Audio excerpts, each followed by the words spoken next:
रचना का शीर्षक है कैसे खत्म होगा किसान आंदोलन। हमारा देश बुद्धिजीवियों का देश है। यहाँ एक से एक बुद्धिजीवी भरे पड़े हैं। मुद्दा देश का हो या पैर में लगी चोट का, आपको बुद्धिजीवियों की राय मिल जाएगी, वो भी निशुल्क, एकदम फ्री। पिछले दिनों हमने एक उच्च पदासीन बुद्धिजीवी से पूछा, प्रभु ये किसान आंदोलन का मुद्दा कैसे खत्म होगा? वह बोले, बातचीत से।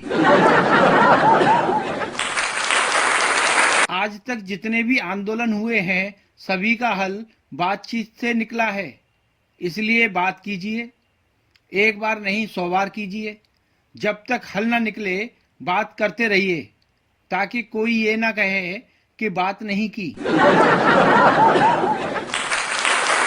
हमने एक आंदोलनकारी से पूछा, जनाब आप आंदोलन में आए हैं? वह बोला, नहीं, मैं बारात में आया हूं। आप भी कमाल के पत्रकार हैं। जब आंदोलन में खड़े हैं तो आंदोलन में ही आए हैं, कोई बारात में तो आएंगे नहीं।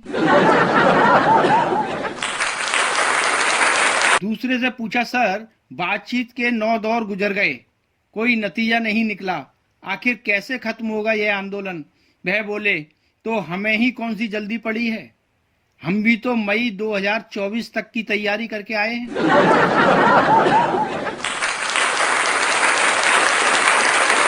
एक दोस्त से पूछा, यार ये किसान आंदोलन खत्म कब होगा?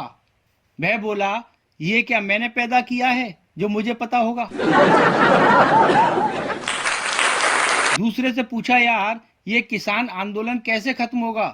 वह बोला, शाहीन बाग का आंदोलन कैसे खत्म हुआ था? मैंने कहा, पता नहीं।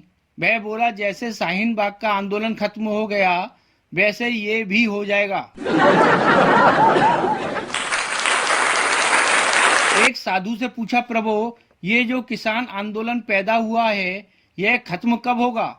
वह बोला, बच्चा यह संसार है, यहाँ जो भी चीज पैदा होती है वह एक ना एक दिन खत्म जरूर होती है, अर्थात उसका अंत निश्चित है। इसी तरह यह जो आंदोलन पैदा हुआ है इसका अंत निश्चित है।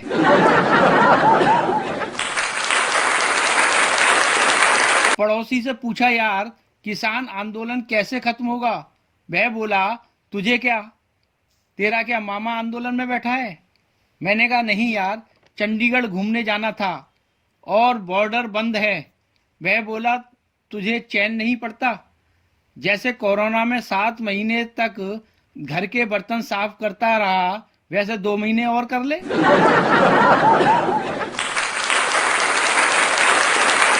एक किसान से पूछा, भैया तुम्हारा ये आंदोलन कैसे खत्म होगा? वह बोला, सरकार हमारी बात मान ले, आंदोलन खत्म। सरकार अपने घर, हम अपने घर।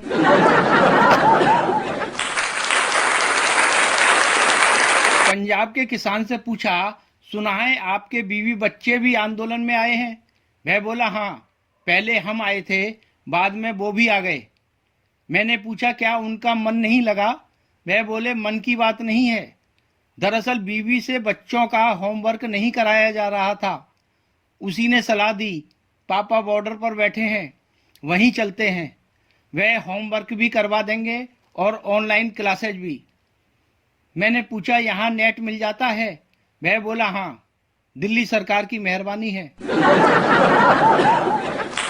हरियाणा के एक किसान से पूछा, सुना है 80 साल के ताऊ भी आंदोलन में बैठे हैं? वह बोला, जी हाँ, घर वालों ने बहुत मना किया पर वो नहीं माने। अब घर में तो उन्हें मीठा दूध और जलेबियां खाने नहीं देते, इसलिए यहाँ आ गए। दूसरे से पूछा, ताऊ बड़े फ्रेश लग रहे हो, आंदोलन में आज ही आए हो क्या? वह बोला, हाँ, दाढ़ी बहुत बढ़ गई थी, यहाँ दाढ़ी फ्री में बनती है, इसलिए सोचा चलो बॉर्डर पर ही बनवा आऊं। तीसरे से पूछा, आप? वह बोला, मैं तो कपड़े धुलवाने आया था, घर पर वॉशिंग मशीन खराब हो गई थी, सोचा बॉर्डर पर ही धुलवा लाऊं, यहाँ प्रेस भी फ्री में हो जाएगी। चौथे से पूछा, ताऊ आप? वह बोला रमुआ आ रहा था। बोला ताऊ चलोगे, बॉर्डर पर घुमा लाऊं, शाम तक वापस आ जाएंगे। कई दिनों से खांसी भी नहीं जा रही थी, सोचा बॉर्डर पर चलते हैं, वहीं फ्री कैंप लगे हैं, वहीं दिखाऊंगा और दवाई भी लेता आऊंगा। पांच में से पूछा ताऊ आपको यहाँ कोई फायदा हुआ? ताऊ बोला बहुत फायदा हुआ। घर पर सारा शरीर दर्द कर रहा था, यहाँ ऐसी मसाज हो गई कि पूरा शरीर फ्रेश हो गया। गाजर का हलवा खाते हुए बुजुर्ग ग्रामीण से पूछा जनाब आपको यहाँ का क्या अच्छा लगा? वह बोला अनुशासन, पूरी जिंदगी में ऐसा अनुशासित आंदोलन कभी नहीं देखा। एक और किसान से पूछा आपने लोहड़ी यहीं मनाई? वह बोला हाँ, पहली बार इतने लोगों के साथ मिलकर लोहड़ी मनाई। क्या आपको घर की याद नहीं आई? वह बोला घर वाले खुद ही यहाँ आ गए थे। पंजाब में जिन्होंने अपनी कोठी के 10 गमलों में पौधे लगा रखे हैं, वे भी अपने आप को किसान समझ बैठे हैं। ऐसे ही एक करोड़पति बिजनेसमैन को जब किसानों के बूट पॉलिश करते देखा तो मैंने पूछा हुजूर आप तो किसान नहीं हैं, फिर यहाँ कैसे?